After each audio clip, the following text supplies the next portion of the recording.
Good morning, students. So this is Manoj Chetri from Baspan and 7 Star Convent School. It is very glad to know that to inform you that from today onwards we are going to start our online classes.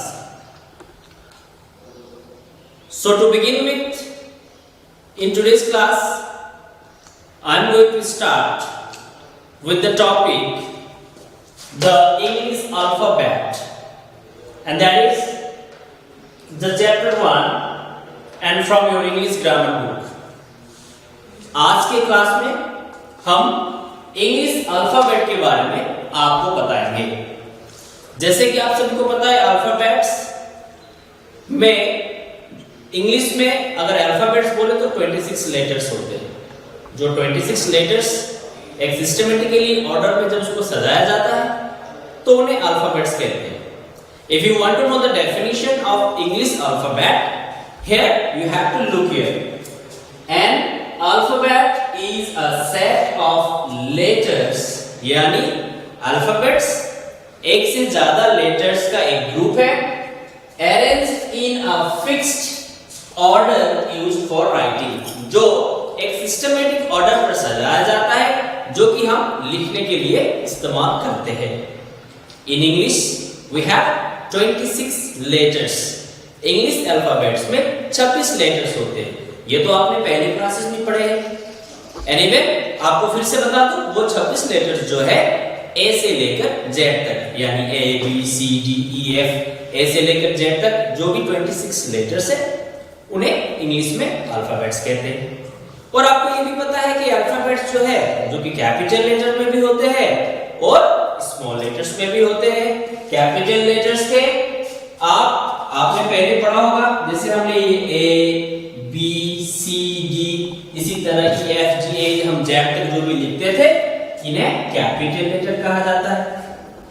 And आपने ये भी पहले पढ़ा, जैसे हम इस तरह लिखते थे A B C D E F, है ना, और जो जेड तक लिखते थे इन्हें स्मॉल लेटर्स कहते हैं।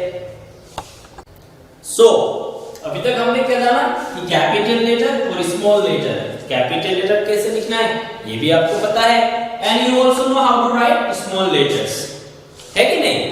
अभी ए से लेकर जेड तक 26 लेटर्स है और इनमें आपको शायद पता होगा, इनमें जो 26 लेटर्स है इनमें वॉवेल्स भी होते हैं और कॉन्सोनेंट्स भी होते हैं। वॉवेल्स होते हैं टोटल 5, ए ई आई ओ और यू, ये 5 जो लेटर्स है इन्हें वॉवेल्स कहते हैं। और बाकी के 21 जो है उन्हें कॉन्सोनेंट्स, यानी जो 21 कौन से है, जैसे B C D F G H J K L M N P Q R S, T, V, W, X, Y and Z. So out of 26 letters we have 5 vowels and 21 consonants. ये भी आपने पढ़ा होगा। Now the thing is, क्या आपको पता है ये जो लेटर्स हमने अभी तक ए से लेकर जेड तक के बारे में जो डिस्कस किया, इन एक लेटर्स को अगर हम सिस्टमेटिकली सजाए तो एक वर्ड्स बनता है। Now let me explain you how. Now as I told you earlier that A से लेकर जेड तक जो लेटर्स आपको पता है। अब अगर मैं देखो, मैं यहां कुछ लेटर्स लिख रहा हूं, मैंने यहां H तक लेटर्स लिखे हैं A से लेकर। जब मैंने ये लेटर्स लिखे तो यहाँ आप देखो, मैंने A के बाद B, B के बाद C, C के बाद D, E, फिर F, G और H, जो लेटर्स आए हैं वो सिस्टमेटिकली आने चाहिए थे। जब इस तरह से हम कुछ लेटर्स लिखते हैं उन्हें अल्फाबेटिकल ऑर्डर में लिखना है। अगर मैं इस तरह से ना लिख के, अगर मैं इस तरह लिखता जैसे A, C, F, G, B, D, तो ये अल्फाबेटिकली ऑर्डर में नहीं कहा जाता। If you have dictionary at your home, तो डिक्शनरी में अगर आप किसी वर्ड्स का मीनिंग भी देखते हो, वहां देखना आपको जो भी वर्ड्स वहां लिखे होंगे वो अल्फाबेटिकली ऑर्डर में लिखे होते हैं। एक जो भी लेटर्स को सिस्टमेटिकली सजाओगे तो उसे अल्फाबेटिकली ऑर्डर में लिखना कहते हैं। अब ये तो रहे लेटर्स की बात। लेटर्स से इसके बाद में आता है वर्ड। जैसे हमने एक एक लेटर लिखा, एक से ज्यादा लेटर एक साथ होके एक वर्ड बनता है। जैसे देखो मैंने यहां पे 3 लेटर लिखे हैं, बी, ए और टी। ये बी, ए और टी को एक साथ जब मैंने लगाया तो क्या बन गया? बैट। तो ये एक वर्ड बनने के लिए देखा आपने यहां पे कितने लेटर है? 1, 2 एंड 3। इसी तरह एक से ज्यादा लेटर्स एक जगह अगर सिस्टमेटिकली सजाया जाए तो एक वर्ड बनता है। इसी तरह आप और भी सो स्टूडेंट्स, अभी तक हमने डिस्कस किया अल्फाबेट्स के लिए, है ना? अल्फाबेट्स 26, उसको अगर हम सीरियल वाइज में अगर सिस्टमेटिक सजाते हैं तो उसे अल्फाबेटिकल ऑर्डर कहते हैं। और आपको मैंने ये भी बताया कि एक से ज्यादा लेटर जब उसको एक जगह रखते हैं तो एक मतलब वर्ड बन जाता है। लेकिन एक जगह रखने से नहीं, उसका एक मीनिंग भी होना पड़ता है एक पर्टिकुलर वर्ड बनने के लिए। अगर जैसे पकड़ लो मैंने सी, टी, ए, यहां मैंने 3 वर्ड लिखा है। अब इसे कोई वर्ड नहीं कहते क्योंकि इसका कोई मीनिंग नहीं हुआ।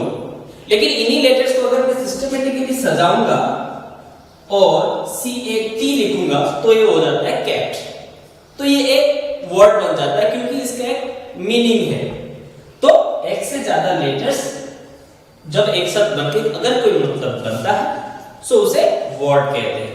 अब वर्ड को आपके यहाँ पे जो पहला चैप्टर है इसमें क्या है, आपको वर्ड्स को जैसे हमने आगे लेटर्स को अल्फाबेटिकली ऑर्डर में जैसे आपको दिखाया था उसी तरह आपको वर्ड भी आ सकते हैं जो अल्फाबेटिकल ऑर्डर में आपको मतलब सजाना है। सपोज मैं यहाँ कुछ वर्ड्स लिख देता हूँ, जस्ट हैव अ लुक।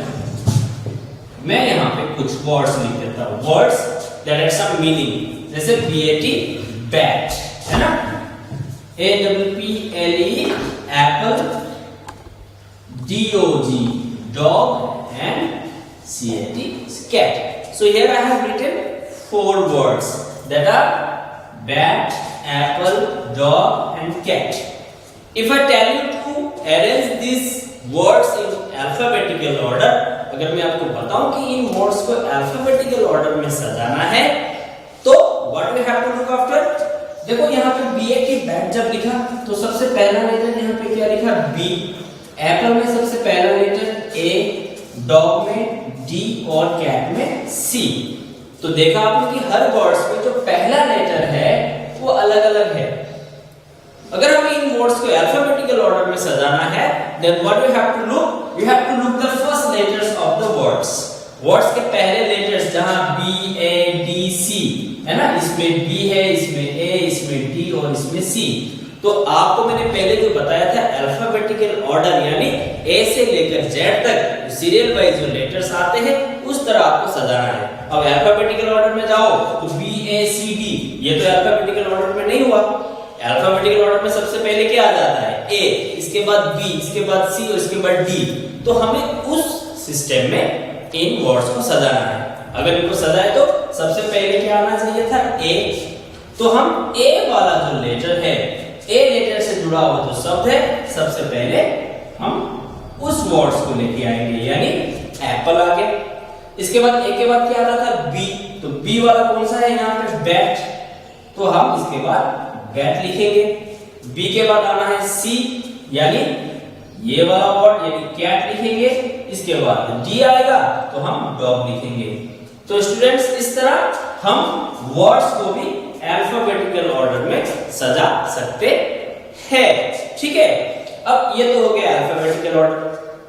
अब आपको ये भी मालूम होना चाहिए अल्फाबेट्स में A से लेकर Z में कौन किसके पहले आता है, कौन किसके बाद में आता है। A से लेकर Z तक अगर आपको सारे अल्फाबेट्स याद है तो किसके पहले क्या आता है और किसके बाद में क्या आता है ये आपको आसानी से पता होगा ना। अभी आगे दूसरे टॉपिक्स में, ठीक है, ये अभी हमने आपको सिखाया अल्फाबेटिकल ऑर्डर और जो वर्ड्स कैसे बनते हैं, ठीक है, और वर्ड्स को कैसे अल्फाबेटिकल ऑर्डर में ले जाना है वो भी आपको मैंने सिखाया। और जैसे कि मैंने आपको बताया आपको ये भी पता होना चाहिए कि किस लेटर्स के आगे और किस लेटर्स के बाद में क्या आएगा। जैसे मैंने आपको एक क्वेश्चन लिख दिया, what comes before F, F के पहले क्या आता है। तो आपको यह पता हो जाना चाहिए, ए से लेकर जेड तक आपको सबसे पहले तो अल्फाबेट याद होना चाहिए। जैसे मैंने ए से लेकर एच तक लिख दिया है।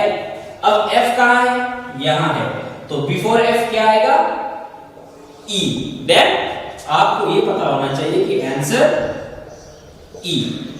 अगर इसके बाद में अगर बोलूं तो जी। ये सारे सिस्टम्स आपको मतलब पता होना चाहिए। इसी तरह आप अगर ये अल्फाबेट्स के बारे में पूरा जानोगे तो आप अल्फाबेटिकल ऑर्डर हो, चाहे वर्ड्स को सिस्टम अल्फाबेटिकल उसमें डालना है, ये आपको सब कुछ आसानी से सीख सकते हो। Now one more thing I would like to tell you, whatever I have tell you right now, जो भी मैंने आपको अभी तक बताया है अल्फाबेट्स के बारे में 26 लेटर्स हो, कैपिटल भी बताया, स्मॉल भी लिखा है। लेकिन मेन सबसे चीज ये है कि जब आप इन लेटर्स को अपने नोटबुक में लिखते हो, आपके नोटबुक्स होंगे, अगर आप 4 लाइन के नोटबुक्स यूज करते हो तो कैपिटल और स्मॉल लेटर जब भी आप लिखो आपको सावधानी बरतनी पड़ेगी। Suppose you are writing in 4 line notebook, आपके 4 लाइन के नोटबुक्स में 4 लाइन होंगे, राइट, है ना। अब इसमें आप कैपिटल और स्मॉल कैसे लिखोगे, अगर आप कैपिटल लेटर लिखोगे 4 लाइन की कॉपी में, देन आपको याद रखना है ऊपर के जो 3 लाइन है वहां उन 3 लाइन में कैपिटल लेटर्स आने चाहिए। सपोज मैं यहां ए लिखूंगा तो देखो ऊपर के 3 लाइन तक ही आ रहे हैं, इसके ऊपर भी नहीं जाना है और उसके नीचे भी नहीं आना है। अगर मैं स्मॉल लेटर लिखूं तो बीच के जो लाइन देखो, जैसे ये है मैंने स्मॉल के यहां लिखा है, बीच के जो 2 लाइन है उनमें स्मॉल लेटर्स आने चाहिए। मैं आपको वर्ड्स लिख के दिखा देता हूं। सपोज मैं यहाँ कैपिटल में एप्पल लिख रहा हूं, देखो सारे जो लेटर्स है वो ऊपर के 3 लाइन में आए। अगर मैं स्मॉल में एप्पल लिखूं तो देखो बीच के लाइन में आ जाते हैं सारे कुछ, ऊपर वाले ऊपर के लाइन में चले जाएंगे, जो लेटर्स नीचे आएंगे सपोज पी में देखो यहाँ पे जो बीच का जो होल है ये बीच में रहेगा और ये निचला हिस्सा जो है नीचे के लाइन तक आ जाएगा। इसी तरह एल जो है ऊपर के लाइन तक टच होगा, लेकिन ये 3 नंबर लाइन से नीचे नहीं आएगा। So like you have to write capital and small letters. So students, hope you understand these topics for today, and to know more very easily what you have to do, you have to learn the process of writing at home, and जितना आप इस topic को बार बार देखोगे, बार बार समझने की कोशिश करोगे, उतना आपके लिए टॉपिक को समझना आसान हो जाएगा। इसके अगले क्लास में हम आपको और भी कुछ टॉपिक्स लेके आएंगे जो कि आपके लिए इंग्लिश जो लैंग्वेज है उसको समझना आपके लिए आसानी हो जाएगा। सो टिल देन आपको क्या करना है, जो भी मैंने आज आपको पढ़ाया है उस चीज को बार बार आपको प्रैक्टिस करना है। And one more thing, so now whatever अभी आपके स्कूल्स में ये जो what you have to do, you have to be at home and as well as you have to keep learning. So have a nice day. Thank you.